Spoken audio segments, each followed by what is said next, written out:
and the purpose of this video is to demonstrate how to measure your masonry fireplace opening so that your glass doors fit perfectly every time. Let's begin by describing some of the terms we use to describe a masonry fireplace. First, we start with the fire brick.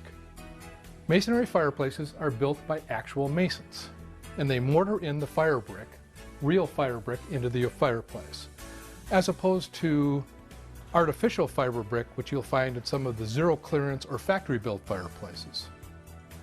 The next term we want to describe is the hearth. The ledge that comes out in front of the fireplace is called the hearth. In most of the fireplaces that you see, the hearth is going to be flush to the opening, as you see here. Now, the location of the hearth is very important in getting the size of our doors correctly. In a situation like this, typically the door is going to sit on the hearth and going to overlap on both sides and the top.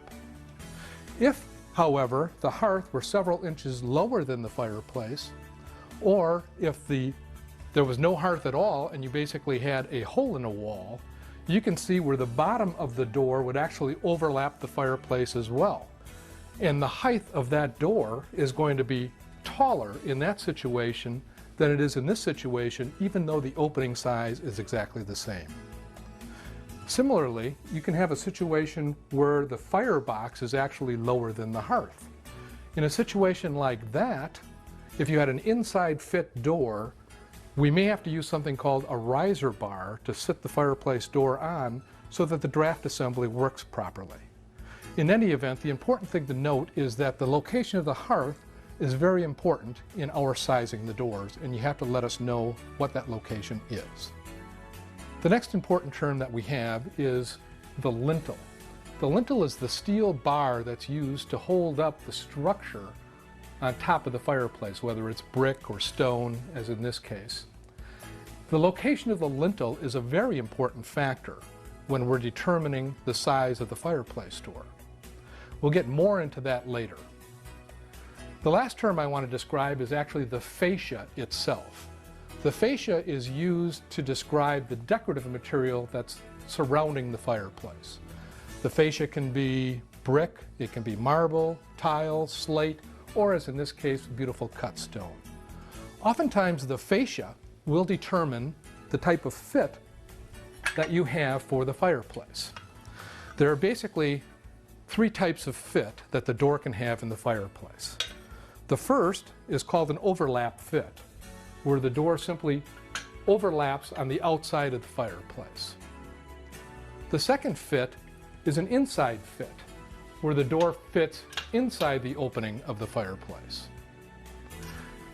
And our company has a unique design where we have a cutback fit, where it's a modified overlap fit, and it overlaps slightly but very little protrusion into the room. And on a fireplace like this, to overlap the lintel and fit inside the rest of the fireplace, this would be a perfect application. It also gives a stunning look on a low rake brick or a marble or a tile. Regardless of the type of fit you choose, it's still very important that you get accurate measurements of your opening. Some part or all of the door is going to fit into the opening, so it's very important that we identify the minimum width and the minimum height so that the door fits properly. And we do that by measuring three locations on the width and three locations on the height. We measure at the bottom, in the middle, and at the top for the width, and for the height, the left side, the middle, and the right side. Now, it's very important on the height to take into account the lintel, because as I mentioned earlier, we're looking for the minimum dimension in that opening, the true opening size. In most cases, the lintel is what that door is going to touch first. So in addition to the height from the hearth to the lintel, we also need to get the dimension of the lintel to the fascia. And that dimension is easily taken, the height of the lintel to the fascia and the depth of the lintel to the fascia. Once we have those measurements, we have all the measurements we need to accurately size our door. Now, in most fireplaces, it's very easy to get those measurements But as you can see on this rough stone, it's not quite that simple. The minimum point may not be the middle or the top. So on a rough stone application, we use a little 24-inch level. And with that, we line up the left side of the opening to where the bubble is in the middle of the level, and we mark that point on the opening.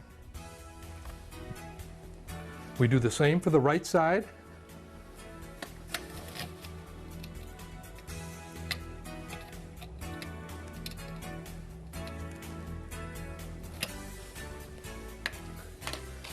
And we measure between those 2 points.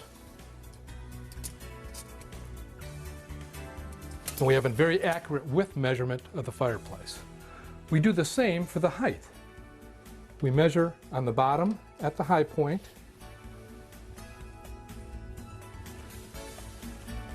and at the top, which is pretty level.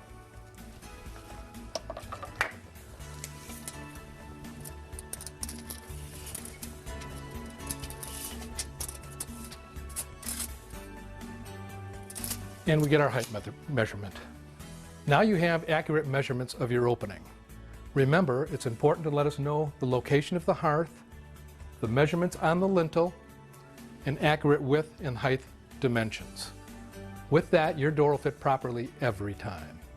Thank you very much for your attention. I hope this video has been helpful to you. If you have any questions about either measuring or installing your fireplace door, please call or email us at any time.